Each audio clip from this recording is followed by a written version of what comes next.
Well, I am so excited because I get a chance to sit down with Dave, and many people know you as Sponz. Sponz, yeah. I don't know if anyone really actually calls you by your real full name. Few people, very few. But Sponz is from Lake Lundgren Bible Camp, and he's also a missionary that we support from Spring Lake Church. And we also support camp as well. A lot of people don't know that, but we send money to camp because of the work that you guys are doing, but we also send money to your family as well to support what you're doing as well. So I'm so excited to get to talk to you about what camp has been doing, what you've been doing, and specifically really talking about the gospel. If you were sitting down one-on-one with a student or with somebody who came to camp, what are some of the ways that you would share the gospel with them? What are your guys' techniques or tools that you use? Really what we do is we focus on let's walk into your world with you so that we have some context to be able to share, here's the gospel truth, but not coming from a distant perspective. It's coming from, I'm here with you, you know?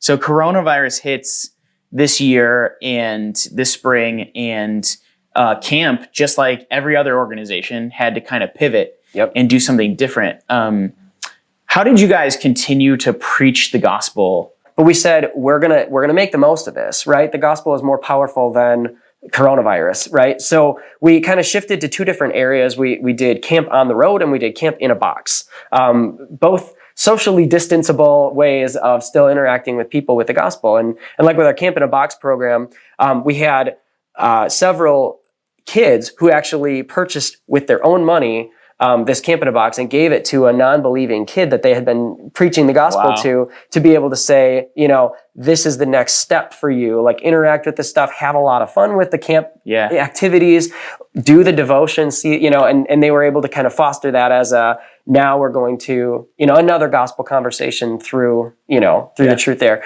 Or camp on the road, that was another one. We went to 11 different events that we put on at churches or, places partnered with the local church and brought fun from camp, brought activities, but also did a gospel-centered message, and really focused on, hey, this is not something that you can just muster up the strength to do on your own. The gospel is realizing that you can't, realizing it's not within your own power, right? So Spring Lake, part of our thing as a church is we give a significant portion of what's given to the church to help missionaries around the world. We have tons of different missionaries. You're one of our missionaries, and of course we support camp directly as well. But how can Spring Lakers be really supporting you well as one of our missionaries and praying for you? What are some of the ways that we can help support you? Yeah. This season for sure, but also future seasons.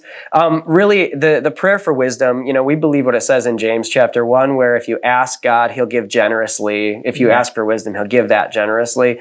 And so that's something that we would plead with you guys to pray for on our behalf too. Because really the truth of it is another unforeseen obstacle is going to come at some point. Sure. Right? And so if we have that wisdom from God, if you guys are praying for that wisdom from God for us, then we'll be able to not even hesitate. We'll just be able to move forward and do what will please and honor God with our ministry.